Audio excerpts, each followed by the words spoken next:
Hello, welcome to Zoology 142. This is our first lecture on the urinary system. Okay, the organs of the urinary system include the kidneys, the ureters, the urinary bladder, and the urethra. The kidneys are bilateral organs, that is, we have one on the right and left sides. They are located just underneath the ribs. The one on the right-hand side is slightly lower because of the size of the liver is actually pushing it down a little bit. And the kidneys are responsible for filtering blood, and we'll talk a lot about how they do that in the upcoming slides. The ureters actually transport the filtrate or the urine from the kidneys to the urinary bladder where it's going to be stored. And finally, the urethra is just a muscular tube that helps to convey the urine from the urinary bladder to the outside of the body. And of course, that urethra has urethral sphincters on there, so we can choose when we want to go to the bathroom. Okay, there's a lot of different functions for the kidney. One of the functions is to regulate the concentration of various blood ions or electrolytes. And these are things such as sodium, potassium, and calcium. It also helps us to regulate blood pH by regulating the balance of hydrogen ions and bicarbonate ions. And it also is essential for regulating blood volume. Remember that if you drink a very large quantity of fluid, that fluid gets absorbed in the small intestine, and if that fluid is not pulled out of the bloodstream, we can look at a large increase in blood pressure and a large increase in blood volume. So what your kidneys do is help to pull out the excess water when you consume too much water so that it won't have a great effect on either blood volume or blood pressure. So regulating blood pressure, of course, is another big function of the kidney, as is maintaining the osmolality or salt-to-water ratio within the blood. And finally, the kidney also is important for producing a few hormones, most important of which is erythropoietin, or EPO. And remember, erythropoietin was a hormone that was responsible for manufacture of red blood cells within the red bone marrow. And finally, the kidney is also important for excretion of metabolic wastes such as urea and uric acid. Okay, let's look at the external anatomy of the kidney. You can see that there's an indentation on the medial side of the kidney, which is called the renal hilus, or sometimes the renal hilum. And the hilum is just, again, an indentation where the blood vessels enter and exit the kidney, and also where the ureters exit the kidney. The outer stroma, or framework of the kidney, consists of a fibrous connective tissue, renal capsule. Superficial to the renal capsule, we have a adipose capsule that's made of adipose tissue, and that helps to cushion the kidney and also prevents it from jostling around. And finally, superficial to the adipose capsule, we have something called renal fascia, and this is a tough fibrous connective tissue that's semi-transparent that holds the kidneys to the back of the body wall. Remember, the kidneys aren't actually in the same cavity with all the other abdominal organs. They are behind peritoneum, and so we say that kidneys are retroperitoneal. Now let's go take a look at the parenchyma, or functional parts of the kidney. The first of these functional parts, just below the capsule, is the renal cortex. The renal cortex is where some of the nephrons are located, and we'll be talking about them in just a second. Now, for the most part, the cortical tissue is in the superficial part of the kidney, that is towards the outside, but there are some exceptions. The renal columns are made of cortical tissue that delve deep into the interior of the kidney. Okay, deeper within the kidney, we have the medulla, and the medulla consists of these darkly colored renal pyramids. The renal pyramids are actually going to be saltier in nature than the cortex. So if we look at the kidney and look at its osmolality, we're going to see that the kidney actually gets saltier the deeper you go into the interior. And that is important because it helps the kidney to reabsorb water. Okay, then there's something called a renal lobe. A renal lobe is simply one of those renal pyramids from the medulla, along with the overlying cortical tissue and the surrounding columns. So the columns plus the pyramids become the renal lobe. So each human kidney will have somewhere between 4 and 6 renal lobes. So nephrons are the functional unit of the kidney, and they are found both within the cortex tissue and also within the medullary tissue. And we'll talk about the functions of nephrons here in just a couple slides. So as you probably know, one of the functions of the kidneys is to filter the blood and produce urine or waste products from that filtered blood. And so that filtration process will start in the medulla and also the cortex. And as urine is produced, it will basically dribble down the tips of the pyramids, and these are called the papilla of the pyramids from the medulla, and there will enter a hollow open space called the calyces. Now, the calyces are basically conduits for urine to reach the renal pelvis, and there are minor calyces and also major calyces. The minor calyces basically unite to form a major calyx. And these major calyces basically empty this urine into the renal pelvis. If you're taking a look at the picture at right, you can see that the minor calyces look like the ears of Shrek. You know who Shrek is, the guy played by Michael Myers on the Disney movie. If you look at Shrek's ears and if you look at a minor calyx, they're almost identical. So hopefully you won't forget those. So anyway, the urine will proceed from the papilla of the pyramid through the minor calyx, into the major calyx, and eventually into the renal pelvis. And from there, it's going to proceed towards the urinary bladder via the ureters. Okay, so we already said that one of the functions of the kidneys was to filter the blood, and it's important to realize just how much blood is going to the kidneys at any one time. On average, it's about 25% of your cardiac output. So even though the kidneys are very small, they actually demand and require a lot of blood in order to work properly. So let's follow the pattern of circulation of blood coming into the kidneys via the renal artery. Okay, that renal artery will branch off into something called segmental arteries, and those segmental arteries will then branch off to basically go around the renal lobes through something called the interlobar arteries. And then it will branch up top, and we'll see something called an arcuate artery. This is an arc-like artery at the top of the pyramid, and these arc-like arteries will have projections going into the cortex called the cortical radiate arteries. Now, the venous circulation is basically the opposite of what we saw in the arterial circulation. So venous blood is picked up by our cortical radiate veins. It then proceeds to our arcuate veins and into our interlobar veins, and finally into the segmental veins and exits the kidney via the renal vein. There are also some small or microscopic vessels that are very important for kidney function. The first of these is something called a glomerulus. A glomerulus basically branches off an afferent arteriole, and it is an area where we have filtration going on. That is, fluid is extruded through this very leaky capillary bed, and then it enters the nephron. Another type of capillary bed that we have is something called the peritubular capillaries. The peritubular capillaries surround the nephron, specifically what we call the nephron loop or loop of Henle, and they're a very important site for the reabsorption of solutes and fluids back into the bloodstream. Okay, now let's take a look at some nephron anatomy. There are basically two different regions of the nephron. The first part is called the renal corpuscle, and the second part is called the renal tubule. The renal corpuscle consists of the glomerulus and the glomerular capsule, or Bowman's capsule. The glomerulus is a very leaky capillary bed that is under extremely high pressure, and so is an area where we have filtration, that is the process of fluid moving out of the bloodstream into the Bowman's capsule. So the Bowman's capsule or glomerular capsule is simply a funnel or receptacle to collect all that filtered fluid that was produced by the glomerulus. It basically collects the fluid and then puts it into the renal tubule. So the renal tubule is basically everything else in the nephron, and it consists here of the proximal convoluted tubule, and remember proximal means near, so it's near to the glomerulus, and convoluted just means that it's wavy. Distal to the proximal convoluted tubule is the loop of Henle or nephron loop, and this is an area where we have a lot of solute and also water being reabsorbed. There's two limbs to the loop of Henle. The one with the arrow pointed to it is called the descending limb, because that's where fluid is going to be traveling downwards through that limb. And if you look on the opposite side of the page, you'll see that there's an ascending limb, and that's going to bring fluid up towards the collecting duct. Okay, just distal to the ascending limb of the loop of Henle, we have something called the distal convoluted tubule. Remember, distal means further away from, and convoluted means it's wavy, and this is also an area where we have a lot of reabsorption going on. And finally, the last structure here is something called the collecting duct. The collecting duct is a relatively large, straight-chambered structure that collects all the urine that is produced by the nephron. Now, there's two different types of nephrons in the kidney. 80 to 85% of the nephrons in the kidney are going to be what we call cortical nephrons. That is, the majority of the nephron resides within the shallow cortex of the kidney. And so they do have a rather short loop of Henle that only penetrates a little ways into the outer medulla, whereas only 15 to 20% of our nephrons are very long loop nephrons called juxtamedullary nephrons. And that's because they have a glomerulus that's deep in the cortex, but a very long loop of Henle that proceeds well down into the medulla. And these are important for producing very concentrated or dilute urine. Depending on your hydration status, you may want to produce a lot of very dilute urine or a little bit of very concentrated urine. And it's these juxtamedullary nephrons that enable us to do so.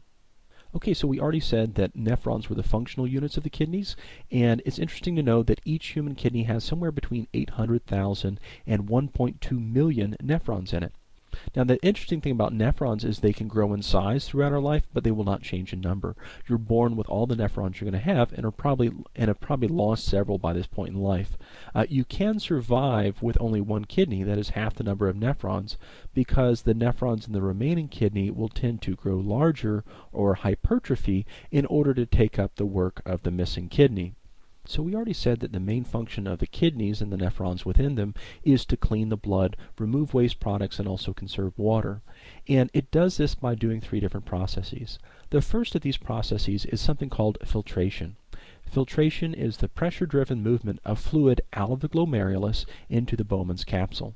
Remember, the glomerulus is just a very leaky capillary bed, but it's also a capillary bed under very high pressure, and so we have a lot of fluid leaking out of these leaky capillaries into the Bowman's capsule. The second process is something called reabsorption. Reabsorption is the movement of fluid from the renal tubule back into the bloodstream. And so usually things that are reabsorbed are things that we want to keep in the body, such as water or glucose. And so reabsorption helps us to reclaim anything that we want to hang on to, because anything that stays as filtrate within this renal tubule without being reabsorbed will eventually be lost in the urine. So the majority of water, for example, is going to be reabsorbed from the tubule back into the peritubular capillaries. Okay, the last process is secretion. Secretion is the process of taking a waste product from the blood and placing it in the renal tubule. So it travels in the same direction as filtration, but the mechanism is different. And secretion is a very important way to get rid of metabolic waste products, for example, uric acid and urea. So now that we've had an overview of the anatomy and also the physiology of a nephron, we're going to go back and take a closer look at the renal corpuscle. Remember, the renal corpuscle consisted of the glomerulus and also the Bowman's capsule. And the function of this renal corpuscle was to filter the blood. That is, blood will come into the glomerulus, which is essentially a very leaky capillary bed, via the afferent arteriole, and much of the fluid in that blood will be forced out into the Bowman's capsule. Any cells and things that remain within the glomerulus will exit the glomerulus through something called the efferent arteriole. But we do have a lot of fluid, in fact, crossing that glomerular membrane and entering the opening to the proximal convoluted tubule. So the walls of the capillaries, as well as the visceral layer of the Bowman's capsule, form something called the filtration membrane. The filtration membrane enables us to separate some of the liquid components of blood from the cellular components. And so it's composed of three layers which sequentially sieve out smaller and smaller elements. Starting with the inside layer, we see that the wall of the capillary has fenestrations or windows in there. These are small pores that allow fluid like water to move through, but are too small to allow blood cells and large proteins to move through. And this again prevents large proteins from moving from the glomerulus into the Bowman's capsule.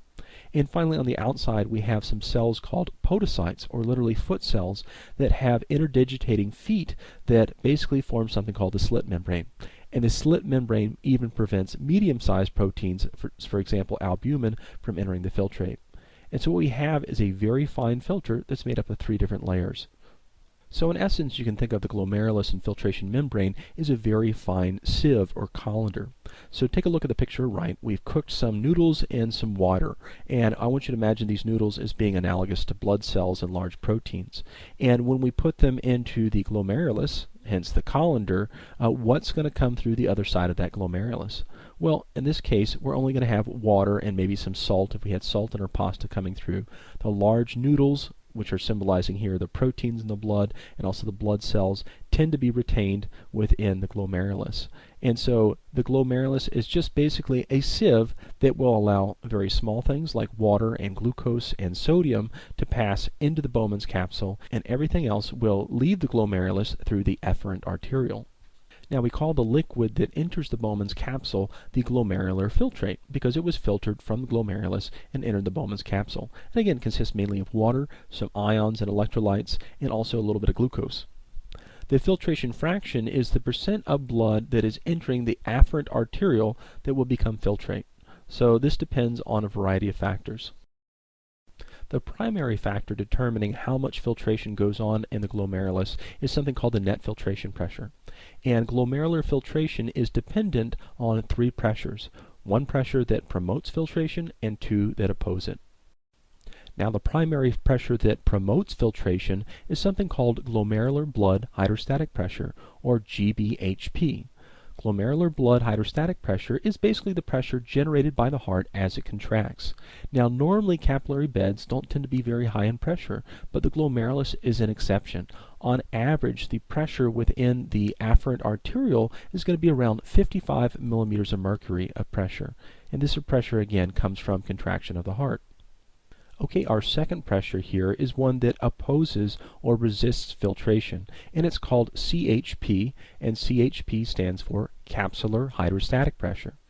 Remember that the capsule here is already filled with filtrate, and when we try to force one fluid into another fluid, we run into some resistance.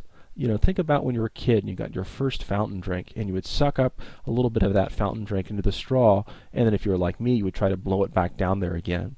And so you probably were aware of a little bit of resistance generated by the fluid that was already in your drink as you tried to force more fluid through the straw into the drink. And so this is analogous to capsular hydrostatic pressure. And so CHP is around 15 millimeters of mercury. Okay, a second pressure which resists filtration is something called blood colloid osmotic pressure, or BCOP. We've talked about BCOP before. Remember that the blood colloids are things like albumin. Because we have more cells and more albumin within the blood, they tend to act like solids. That is, they tend to suck fluid from the capsule into the glomerulus. Okay, so the net filtration pressure can be determined by subtracting the capsular hydrostatic pressure and blood colloid osmotic pressure from the glomerular blood hydrostatic pressure. And so if you do that here, you see that GBHP is 55, and CHP is 15, and BCOP is 30. And so if we subtract 30 and 15 from 55, we see that the net filtration pressure is 10 millimeters of mercury. And so hopefully this slide lets you understand why pressure is important. Imagine what would happen, let's say, if the GBHP dropped down to 45. What would the net filtration pressure be then? Well, if you do the math, you'll see that it's 0. And that means if we have blood pressure falling too low, essentially the kidneys can shut down. And so it's essential that the kidneys have a mechanism to make sure that the blood pressure is adequate to allow for filtration so that our kidneys can work. Okay, so there are two factors that will help to promote glomerular filtration. First of these is that the glomerulus has a very large surface area, and surface area is excellent for allowing pressure-driven movement of liquid and also solutes from inside the glomerulus into the Bowman's capsule. The membrane itself is quite thin and also very, very porous, and this again helps to facilitate filtration. The other thing that we pointed out already is that compared to other capillary beds, the blood pressure within the glomerulus is extremely high, again 55 millimeters of mercury, and this really helps to promote filtration, the movement of fluid from the glomerulus into the Bowman's capsule. Okay, a lot of times when we're looking at somebody for suspected kidney disease, we'll want to calculate something called the glomerular filtration rate. And this is simply the amount of fluid filtered by all the glomeruli of both kidneys in 1 minute. And for most healthy adults, it's around 125 milliliters per minute. And it's directly related to the net filtration pressure within the glomerulus. The interesting thing about GFR is that it tends to be constant as long as blood pressure is somewhere between 80 millimeters of mercury and 180 millimeters of mercury. So the kidney has some really neat mechanisms that help to maintain a very stable glomerular filtration rate. Okay, so given that the glomerular filtration rate for an average person is around 125 milliliters per minute, let's figure out how much blood is in fact filtered in 1 day. Well, your average female will filter somewhere around 150 liters of blood in a given day. And remember, the average female probably has about 5, maybe 6 liters of blood. And so if you can't think of things in terms of liters, think about 2 liters. Think about a soda bottle. And so this would be equivalent to 75 2-liter bottles. That's a tremendous amount of volume that's filtered in 1 day. Because of their larger size, males tend to have an even larger volume of blood that's filtered, somewhere around 180 liters per day. That's about 90 2-liter soda bottles. That's a tremendous amount of fluid. Now remember that the body doesn't actually have, let's say, 150 or 180 liters. Most people have about 5 to 6 liters of blood in the body, and this means that we're filtering that blood several times a day. Now, the important thing to realize about filtrate is potentially any filtrate that remains within the renal tubule will be lost as urine. And for human males, we have about 180 liters of fluid entering the renal tubule each day. Despite this, we tend to only urinate 1 to 2 liters per day. So what happens to this extra volume? Why doesn't it end up in the urine? Well, the answer here is reabsorption. The excess fluid and electrolytes that initially were filtered out of the renal corpuscle into the renal tubule, and most of that is going to be reabsorbed. And we're going to take a look at this process in just a few minutes. Now, in the last slide, we talked about the ability of the kidney to maintain glomerular filtration rate at a relatively stable level, even though the blood pressure in the body might be fluctuating wildly. And this is because the kidney has two mechanisms for maintaining GFR. One that is intrinsic, that is within the kidney, and the other that is extrinsic, that is, involves factors outside of the kidney. Basically, both the intrinsic and extrinsic factors will modify GFR in two ways. One, we will adjust the blood flow into or out of the glomerulus by adjusting the size or diameter of the afferent arteriole. Another way that we can modify filtration rate is basically to alter the permeability of the glomerular membrane. Okay, the primary way that the kidney maintains a stable glomerular filtration rate is through something called the intrinsic controls. And intrinsic controls predominate as long as our blood pressure is somewhere between 80 and 180 millimeters of mercury. And we also call these intrinsic controls autoregulation. There are two types of autoregulation mechanisms, one of them called the myogenic mechanism, the other one called the tubuloglomerular feedback mechanism. Okay, let's take a look at the first mechanism, the one that's called myogenic. What does the word root myo mean? Well, myo means muscle, and so this has something to do with muscular contraction within the arterioles. And so I want you to imagine that all of a sudden your blood pressure has gone up. And so instead of having a blood pressure, let's say 120 over 80, your blood pressure is now 180 over 90. And this increase in blood pressure is going to tend to increase the glomerular blood hydrostatic pressure. And remember, this is the primary force that was promoting filtration. So if blood pressure goes up, what should happen is that filtration should go up. But that doesn't happen because the kidney can autoregulate. Basically what happens is this increased force of blood entering the afferent arteriole stretches the walls of the arteriole just a little bit. And those arterial walls are lined with smooth muscle. And in response to being stretched, they will reflexively contract, which will reduce the flow of blood into the glomerulus. And so this is one way to protect the glomerulus from too high a pressure, because the glomerulus itself is a very delicate membrane, and if we let too much pressure in there, it's actually going to rupture. And so the myogenic mechanism is important for maintaining a normal GFR, despite the fact that our blood pressure can rise and fall with exercise and things like that. Now, the second method we can use to adjust filtration is through something called tubuloglomerular feedback. And this involves a structure called the juxtaglomerular complex. And the juxtaglomerular complex is actually part of the distal convoluted tubule of the nephron, and it lies very close to the afferent arteriole. And within the juxtaglomerular complex, we have a special sensory region called the macula densa. And the macula densa has cells in there that will basically monitor the osmolality or saltiness of the fluid in the tube. And if we have a lot of salt in the tube, it usually indicates that the filtrate is moving too quickly and we haven't had a chance to reabsorb as much of the salt as we like. And so if this happens, basically the macula densa will signal the afferent arteriole to constrict. And this will basically reduce the flow of blood into the glomerulus and also reduce the amount of filtration. Okay, the second mechanism for control of glomerular filtration rate is something called extrinsic controls. And again, extrinsic controls involve factors outside of the kidney. And basically, they only take over if the blood pressure is lower than 80 millimeters of mercury or greater than 180 millimeters of mercury, which usually doesn't happen if we're talking about a nice, healthy person. Now, the purpose of these extrinsic controls is that it will tend to reduce filtration and increase reabsorption, because most of the time it's going to be when we have a lower than normal blood pressure. And in this case, we want to minimize any water loss through the kidneys, so we want to minimize filtration and also maximize reabsorption. And there are two different types of extrinsic controls, one involving the sympathetic nervous system and the other one involving the renin-angiotensin-aldosterone mechanism. Okay, so let's take a look at the sympathetic nervous system control of GFR. So let's imagine that blood pressure has just plummeted. You've had somebody that's lost a lot of blood and they're hypotensive. And if their blood pressure, let's say, is in the 80s and 90s, that's a very big cause for concern. In this case, the adrenal medulla will secrete epinephrine and norepinephrine, which will basically cause the blood vessels in the periphery of the body to constrict.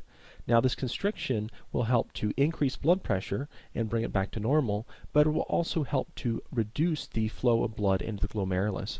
And so in this case, we are diverting blood away from the kidneys and increasing vascular resistance elsewhere in the body in order to maintain blood pressure. Okay, the next control mechanism involves the activation of the renin-angiotensin-aldosterone system. And remember, renin was an enzyme that helps to convert angiotensin 1 into angiotensin 2, and angiotensin, as the name implies, is a hormone that is going to cause constriction of blood vessels, which is going to raise the blood pressure in the body, but also reduce the flow of blood through the glomerulus and reduce filtration rate. So this mechanism is very, very complex, and I would like you to read about it in your book because this information will be covered on the exam.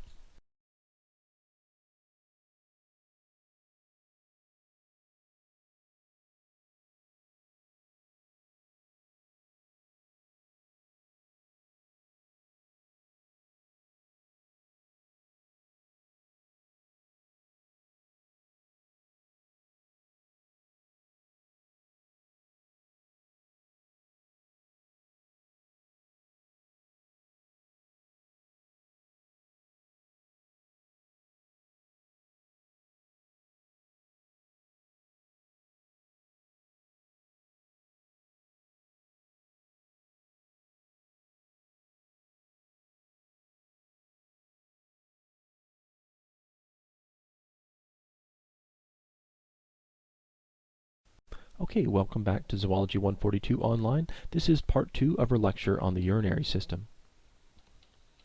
Now you should remember from last time that nephrons are the functional unit of the kidneys, and they're basically the ones that are helping us to remove waste products from the blood, but also conserve things that we want to hold on to, for example, water, glucose, and things like that. And so the nephrons have 3 different processes that they go through. Filtration, which is the pressure-driven movement of fluids from the glomerulus into the Bowman's capsule. And remember, the glomerulus was essentially just a very leaky capillary bed. Everything that's filtered enters the Bowman's capsule, and the Bowman's capsule is basically a funnel which will send stuff down into the renal tubule. And so reabsorption is the process of taking stuff from the renal tubule and putting it back in the bloodstream. And so that's important for reabsorbing things like water or glucose or anything that we don't want to end up in the urine. And finally, the third process is secretion. Secretion goes from the bloodstream back into the tubule. And this is a way to rid ourselves of excess waste products, for example, urea and uric acid, that we want to get out of the body. Okay, so this table just shows the different blood components that are filtered and also later reabsorbed by the renal tubule. So you see that on average about 180 liters of water becomes filtrate for each day. But on average about 178 to 179 of these liters of water are reabsorbed back in the bloodstream. So as a result, we only have 1 to 2 liters ending up in the urine. Okay, same with proteins. I said proteins rarely end up in the urine, and that's because proteins tend to be too large. Okay, now let's look at sodium. 579 grams of sodium are filtered, and about 575 grams are reabsorbed. So only 4 grams of sodium are lost in the urine. Now let's take a look at glucose. On average, about 162 grams of glucose is filtered per day. That means it moves from the glomerulus into the Bowman's capsule and eventually the renal tubule. But now let's look at reabsorption.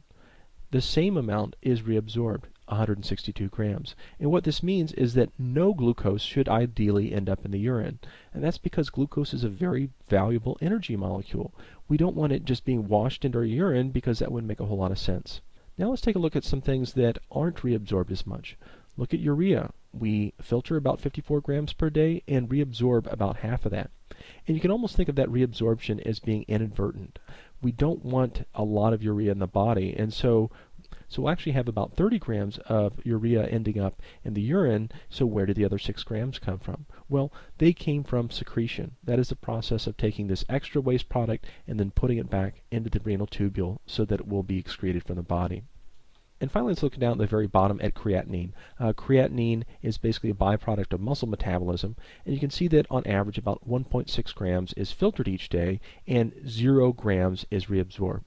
And that means that 1.7 grams of creatinine will actually end up in the urine, and that's because we have about 0.1 gram actually being secreted in there. And creatinine is important because it's something that's normally not reabsorbed at all. And so we can use creatinine to estimate the glomerular filtration rate. And we'll talk about that in a few slides.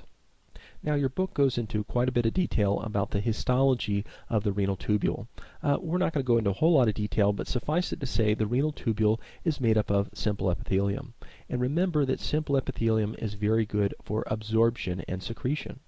So there are two ways that things can get reabsorbed. One is they can take a paracellular route, that is, they can go between cells to enter the bloodstream.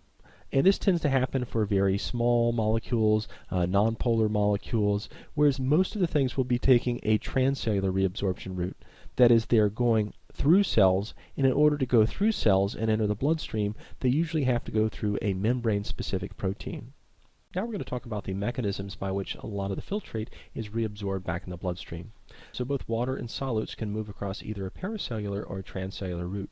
Again, most of these things tend to take a transcellular route, that is going across the cell, and in this case you're going to have a special carrier protein. And the most important one of these is sodium. Sodium crosses via a transcellular route, and it has a special carrier protein. And we use active transport to do this. That is, we spend some ATP to help pump sodium from the inside of the tubule into the peritubular capillaries. And this forced movement of sodium from inside the tubule into the interstitial spaces and into the bloodstream also creates an electrochemical gradient, which helps to move things like chloride ions, which are negatively charged, again, back from the tubule into the bloodstream.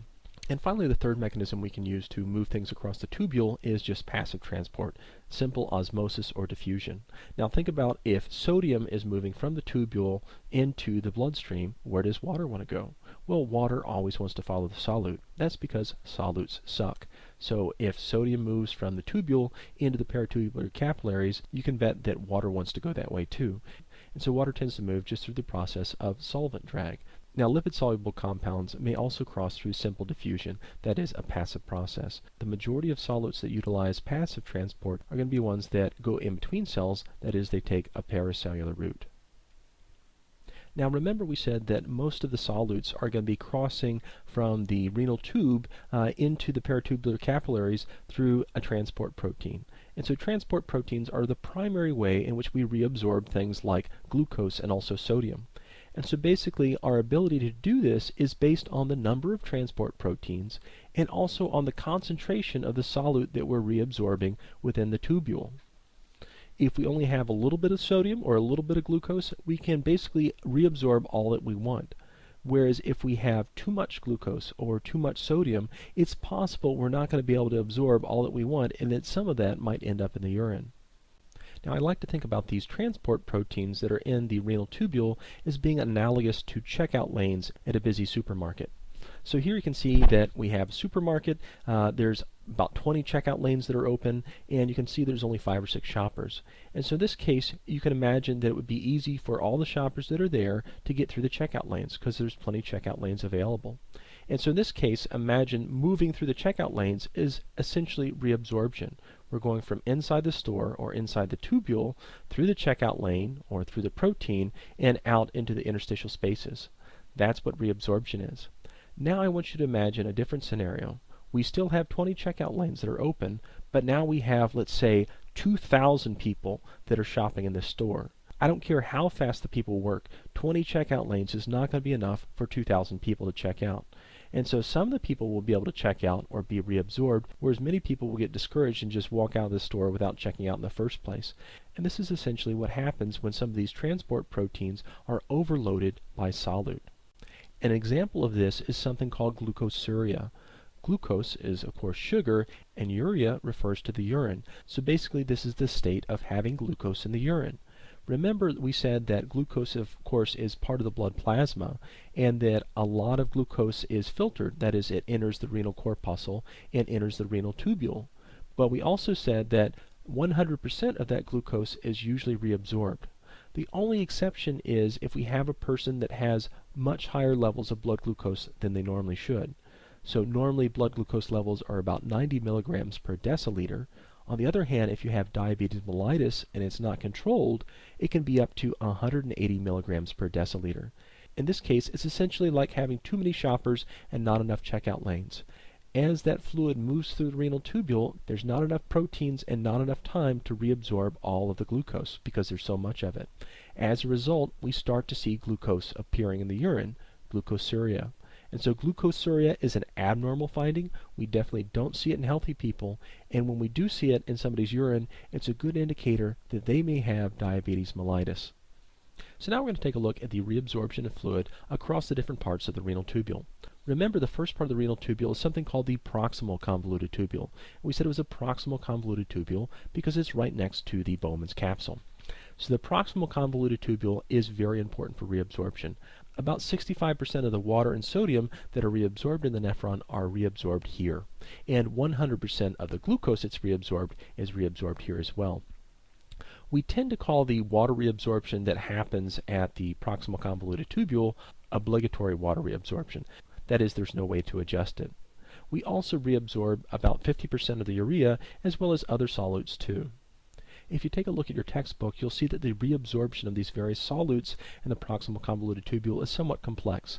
But the big picture here is that we're spending energy in the form of ATP to move sodium from inside the tubule out into the interstitial spaces and eventually into the peritubular capillaries.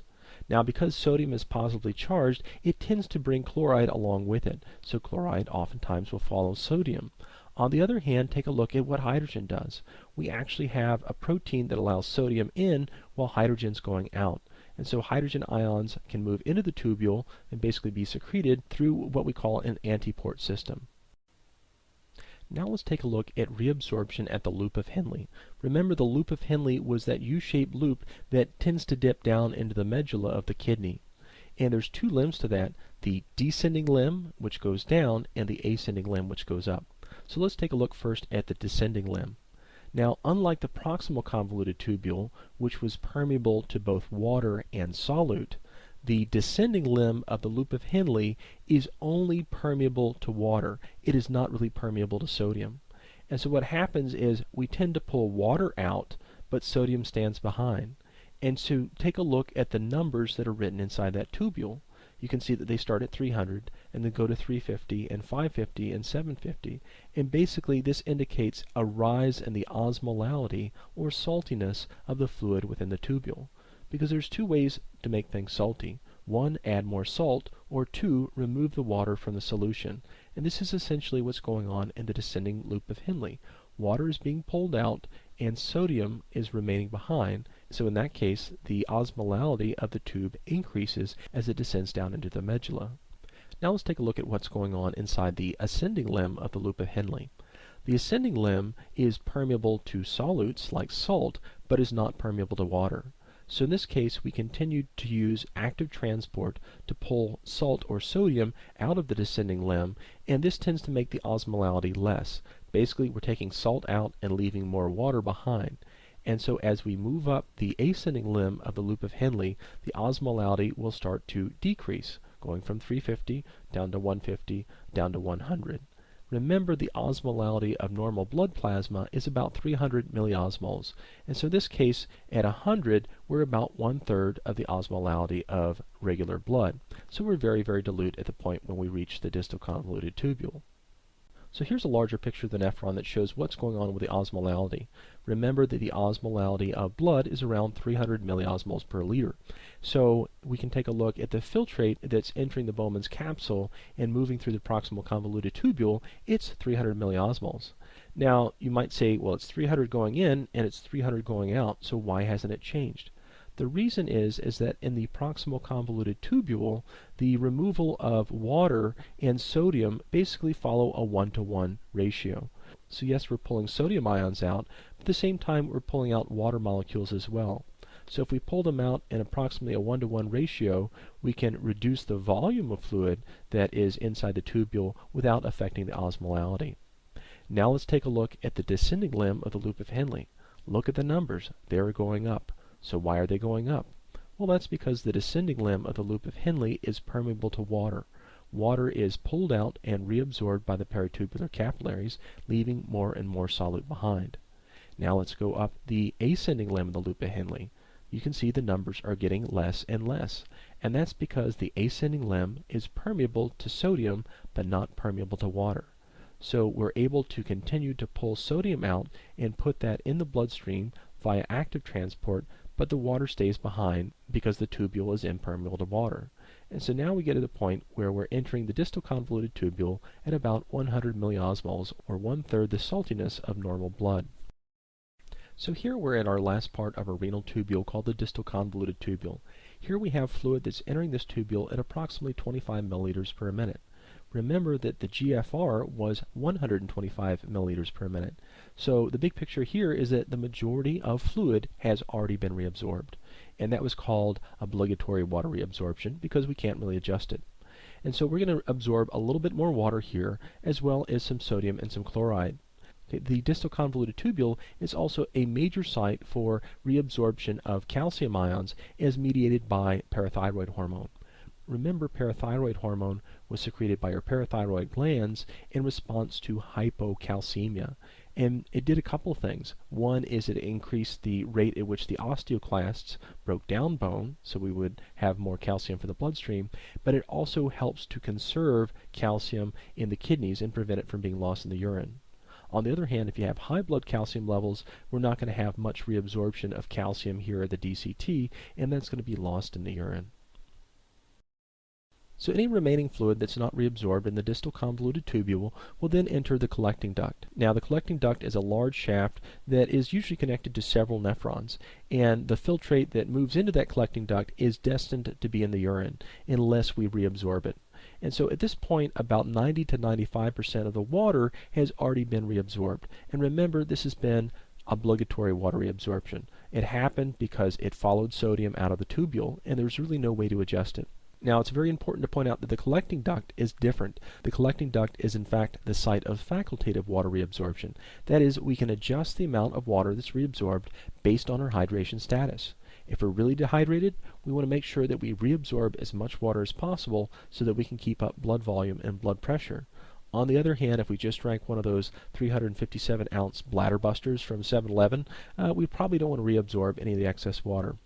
So there's special cells within the collecting duct that help us to reabsorb sodium and also excrete potassium based on dietary intake.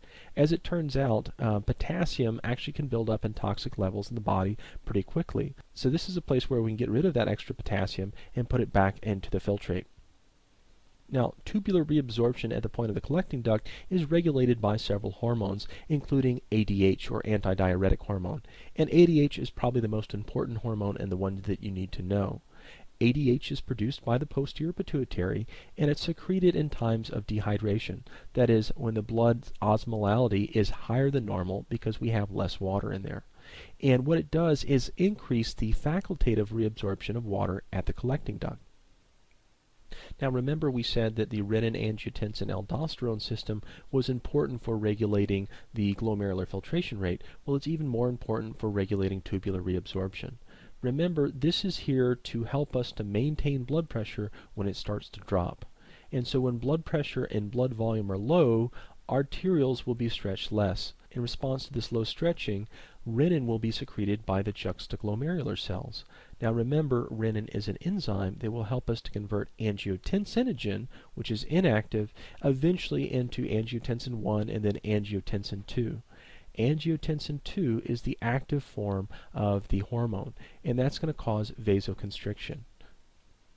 This vasoconstriction will actually cause the glomerular filtration rate to drop because we've constricted our afferent arterioles, and it will also cause an enhanced sodium and water reabsorption. This enhanced sodium and water reabsorption will also help us to jack up the blood pressure because more water will remain in the blood instead of being lost in the urine. And finally, aldosterone is also secreted at times of low blood pressure. It helps to reabsorb sodium and chloride by the principal cells of the collecting duct. It also helps us to increase the secretion of potassium into the urine. As a result, electrolytes are conserved, and remember, what does water do? Water tends to follow the electrolytes, and so more electrolytes reabsorbed equals more water reabsorbed, which means we're going to have a larger blood volume and a smaller urine volume.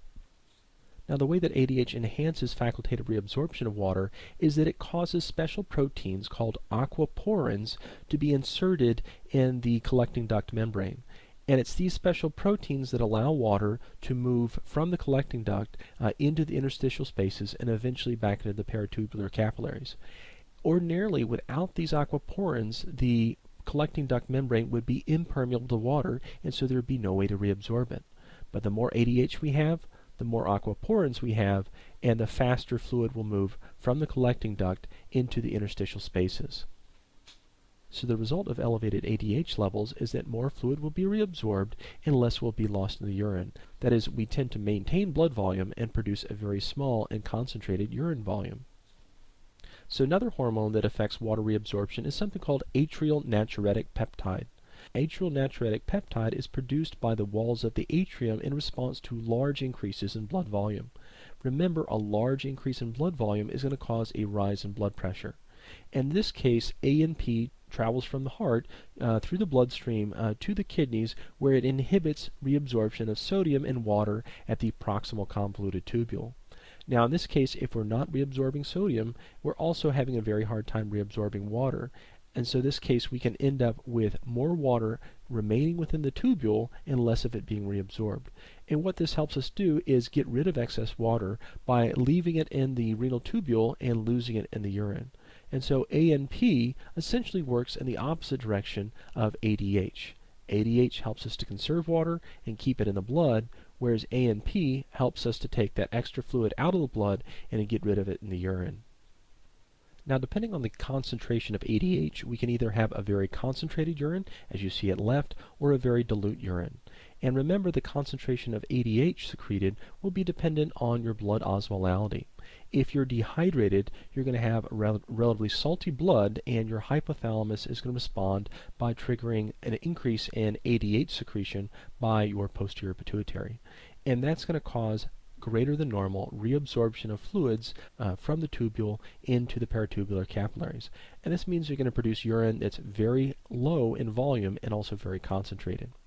On the other hand, imagine that you've had a lot of fluid to drink today. Again, you drank one of those bladder busters that has like 1,000 ounces of fluid in there. And in this case, the secretion of ADH is going to be inhibited. And without ADH, we're not going to have any facultative reabsorption of water at the collecting duct. That is, all the water that was in the collecting duct when it enters is still going to be there when it leaves. And so that excess water and sodium is going to be lost in the urine. In this case, we're going to get a very dilute urine and probably a large volume of it as well. Now, this slide's here just as a reminder. We have two different types of water reabsorption across the nephron. We had obligatory water reabsorption happening at the proximal convoluted tubule and also the descending loop of Henle. This is basically water reabsorption that we can't alter. It's going to happen no matter what. Now, on the other hand, we have facultative or adjustable water reabsorption happening at the collecting duct. And this is controlled again by ADH. Remember, ADH is secreted when we're dehydrated, and it basically inserts more of those aquaporin proteins into the collecting duct membrane, allowing more fluid to be reabsorbed from the collecting duct and placed back into the bloodstream. Okay, now let's take a look at how we produce dilute urine. Dilute urine is produced when we have a high level of fluid intake, that is, we're very well hydrated, in fact, overly hydrated. In this case, because we're overly hydrated, levels of ADH are going to be low. The starting osmolality of blood plasma is around 300 milliosmoles, and so that's what we have entering the proximal convoluted tubule. Now remember, the osmolality does not change as we go through the proximal convoluted tubule, even though we're absorbing lots of water and lots of sodium, because it tends to be on a one-to-one basis. One sodium ion for one water molecule. And so the osmolality of fluid entering the descending limb of the loop of Henle is still 300 milliosmoles. As we go down the loop of Henle, you're going to see that osmolality increase, again, because we're pulling off water, but not pulling off any solute. And as we go up the ascending limb, the osmolality, in fact, decreases, because here we're pulling out water and leaving the solute behind. Once we get to the collecting duct, this is the point where we have a chance for facultative water reabsorption. But in this case, we don't want to do facultative water reabsorption because we have plenty of fluid in the body. So without ADH, we don't have any aquaporins, and without any aquaporins, the fluid that leaves the body is going to be around 65 milliosmoles per liter. And that's going to be about 1/5 the osmolality of normal blood. And so in this case, you're going to produce a urine that has 1/5 the solute concentration of normal blood plasma.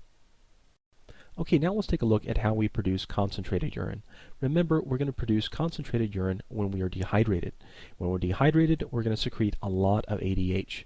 And ADH is going to enhance the facultative reabsorption of water at the collecting duct. Sounds like a test question, doesn't it? This involves principally the long loop juxtamedullary nephrons.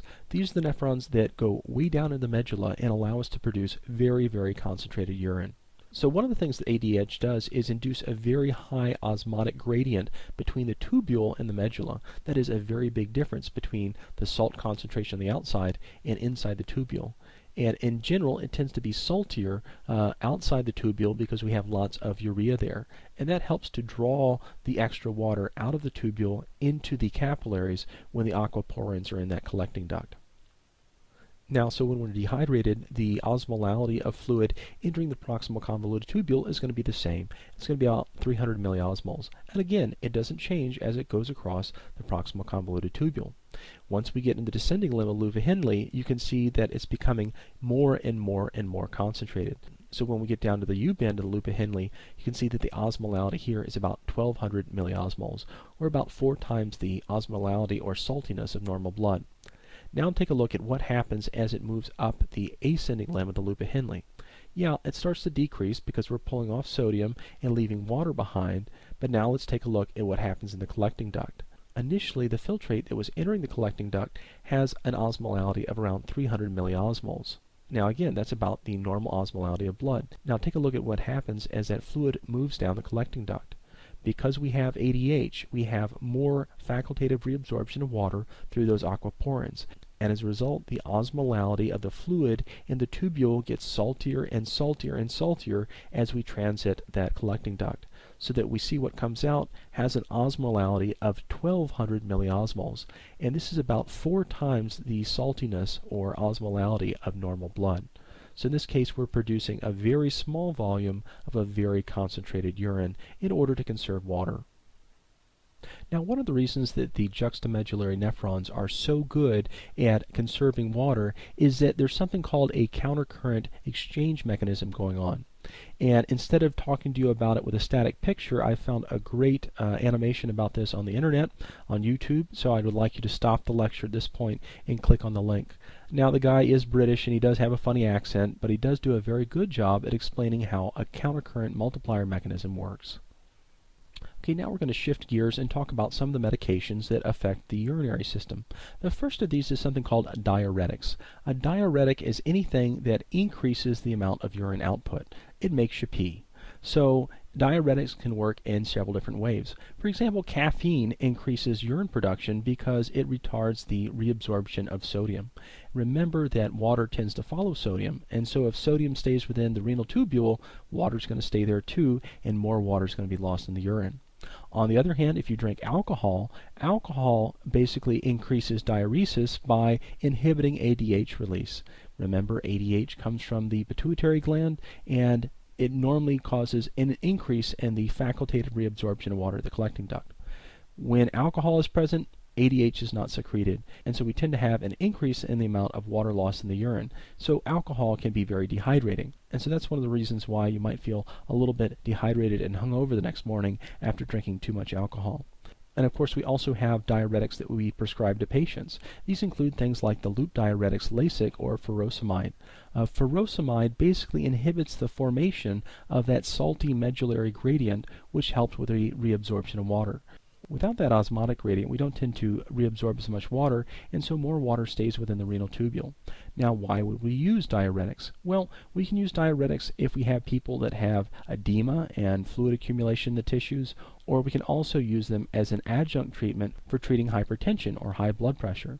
One way to reduce blood pressure is to reduce blood volume. That is, increase the amount of diuresis or water loss through the kidneys, and you will reduce blood volume and therefore blood pressure. So now we're going to talk about some tests used to evaluate kidney function. We said one of the things that we commonly evaluate with kidney patients is their glomerular filtration rate, or GFR. And the way in which we do that is we look at substances that are passed on in the urine and also look at their concentration in the blood. For example, creatinine is a byproduct of muscle metabolism, and it is filtered in the glomerulus but not reabsorbed at all. And so we can look at the concentration of creatinine in both the blood and in the urine collected in a 24-hour period and get a pretty accurate indicator of the GFR, or glomerular filtration rate. More recently, we've used a plant polysaccharide called inulin to estimate GFR, but obviously this has to be administered before you collect the urine and do the GFR test. Now, we said before that an average GFR would be around 120 milliliters per minute, but this really depends on the person as well as the ethnic group. African Americans tend to have lower GFRs than Caucasians do.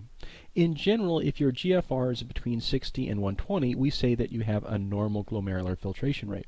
On the other hand, if it's between 15 and 60 for more than 3 months, we say that you have chronic kidney disease. And if it's below 15, we say that you are in kidney failure. And certainly somebody that is in kidney failure would be at grave danger. We probably want to do dialysis on a daily basis. So we classify a patient as having chronic renal disease when their GFR falls below 60 milliliters per minute for more than 3 months. We say more than 3 months because there are several disease conditions and medications that can temporarily reduce your GFR, but that may not be a permanent thing. If, on the other hand, if your GFR hasn't come up after 3 months and it's still below 60, it probably indicates that it's a chronic, long-standing condition.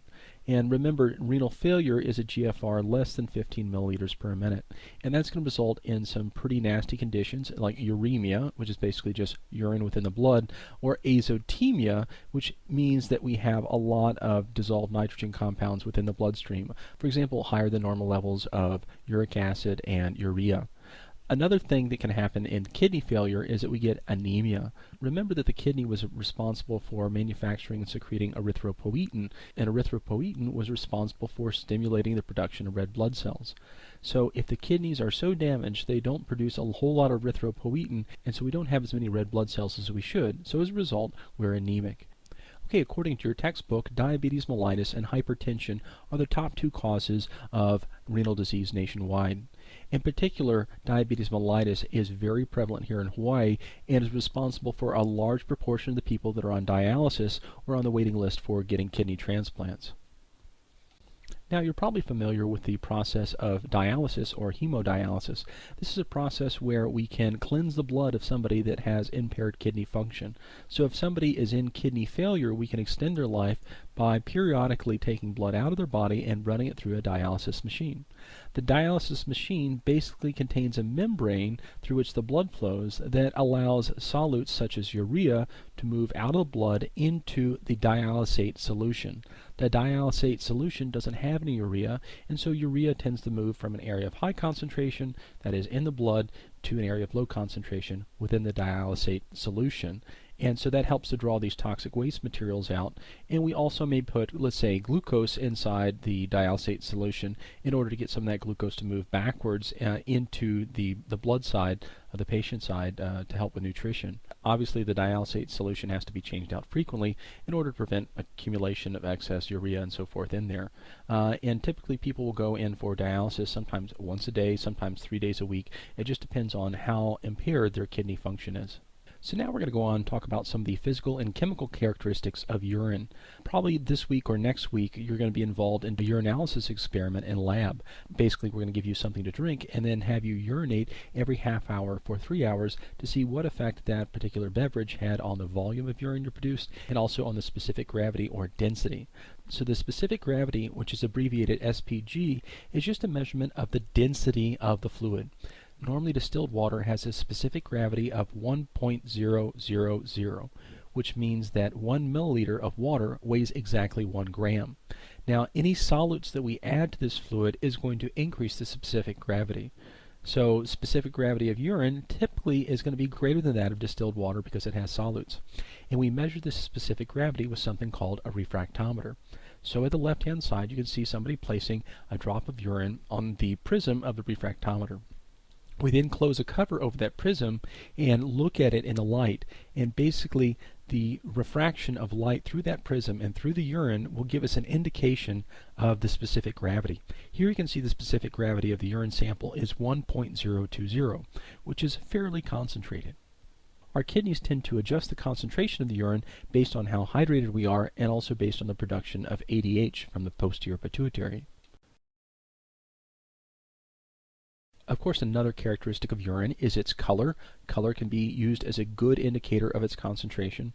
Basically, light-colored urine indicates that you're very well hydrated, whereas very dark-colored urine indicates that you're dehydrated and your kidneys have produced some very concentrated urine.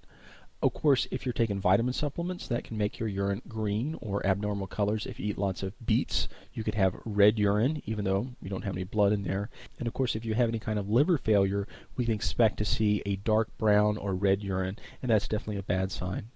Now we're going to talk about the pH of urine. Remember, the pH scale is used to estimate the amount of either hydrogen ions or bicarbonate ions, and so urine typically has an acidic pH. It can be anywhere between 4.5, which is really acidic, and 8, which is alkaline, but the average is 6, that is slightly acidic. It tends to be more basic in vegans because they're getting a higher proportion of basic plant material in there that's called ash.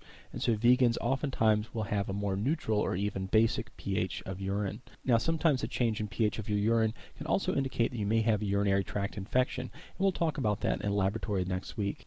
So you probably see urine at least 3 or 4 times a day, but did you ever think about what exactly is in there? Well, we already know that, of course, there's a lot of water in there. Urine is, in fact, about 95% water and about 5% solutes. And these solutes include things we've talked about, such as urea and uric acid. And remember, these were nitrogenous compounds that are somewhat toxic and come from the breakdown of amino acids. And so we tend to need to get those out of the body fairly quickly. Another component we'll find in urine was creatinine. And remember, creatinine was a natural byproduct of muscle metabolism. And it is filtered in urine and it's not reabsorbed. So we will use creatinine to estimate your glomerular filtration rate. Of course, we also find electrolytes in the urine, such as sodium and potassium. Potassium is actually an electrolyte that we try to get rid of most of the time through the urine, whereas sodium is one that we're often trying to conserve. We also have small amounts of phosphate and sulfate that are passed in the urine. Initially, urine doesn't smell very bad, but if you leave urine out at room temperature for even a few hours, you will notice a very distinctive off color. And that's because bacteria can start to break down the urea and uric acid into ammonia and more pungent compounds. Okay, now we're going to talk about some of the diseases and disorders of the kidney, and one of these is the kidney stone. Now, kidney stones are also called uroliths, and basically they are formations of either calcium, magnesium, or other minerals that collect inside the ureter or renal pelvis of the kidney. Oftentimes they're fairly small, less than 5 millimeters, and in which case they tend to pass through the ureter and eventually be expressed from the bladder. On the other hand, larger kidney stones may require either surgery or something called shock wave lithotripsy, where they basically place you in a bath of fluid and then they crush that stone using sound waves. Okay, and finally, before ending this week's lecture, I just want to talk about a common question that I get: can I drink my own urine? Well, the answer is yes, you can drink your own urine, but do you want to? Urine contains water, true, but it also contains a lot of waste products. It contains urea and uric acid and creatinine, most of which you don't really want to drink. So ideally, you don't want to drink your own urine unless you're basically in a place where you have nothing else to drink. Some people have proposed that urine has some health benefits, and I'm thinking these are pretty much bogus. People oftentimes say, well, urine is quite sterile, and that's true unless it's not. Think about urinary tract infections. So it is possible to have a UTI and transmit bacteria back into yourself by drinking that urine.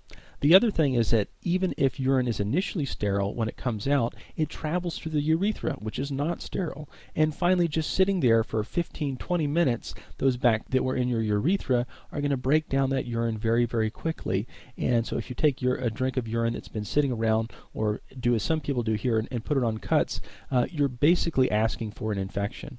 So the take-home message here is that there's absolutely no medical evidence that drinking your urine will help you in any way. So unless you have a taste for it, I would recommend against it.